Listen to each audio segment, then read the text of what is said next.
Hey guys, Slavaric here. Just want to make a quick video about installing a spare belt around your jack shaft in case your belt breaks, so you can just slide another belt over your jack shaft wheel and keep going. Sometimes I ride alone way out in the woods, so I don't want to get stranded out there, so this would be really helpful to know how to do. And this is all because you can't just take the jack shaft out when you're out on the trail or out in the middle of the woods, because it requires tons of tools and you have to remove the subframe and the shock. So this will be a lot quicker and easier to do than remove all that stuff. So there's a little gap between the wheel and the motor, and you can turn the belt sideways and slide it through that gap. I tried it and it's definitely possible, but you're gonna have to take the mudguard off out on the trail so you can slide the belt over the wheel. Oh, you betcha, yeah. Alrighty, so I think I finally figured out a way to zip tie this spare belt on. So I cut 2 holes in this plastic here, and that's the top of the belt. And I zip tied it here, pulling it up away from so it's not rubbing on the mid shaft. And then I folded the belt back up and around to here.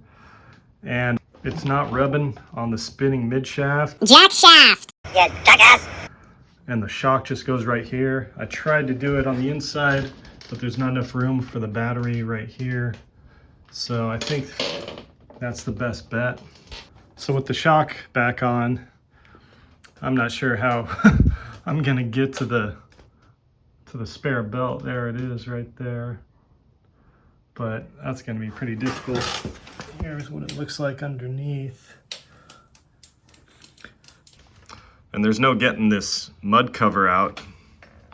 So what I'm gonna do is take my handy dandy mini saw and cut this thing in half, right in the middle. And that way half of it will come out the left side and half of it will come out the right side.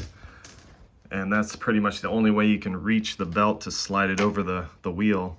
Wait a minute!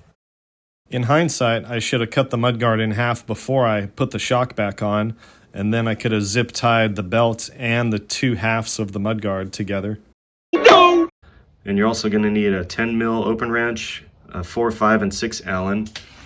I believe these mud flaps are a 5, and this cover is a 4, and the motor mount bolts are a 6, and the belt tensioner is a 10 open wrench, so you're going to need a couple tools for that. Well, that's my take on the spare belt idea. Hope it saves someone from getting stranded out in the middle of the woods and snuggling up to a big old romantical grizzly. So you can do all this, or just Get a damn chain conversion! Thanks for watching, guys, and remember to completely disregard that subscribe button. Slavaric out.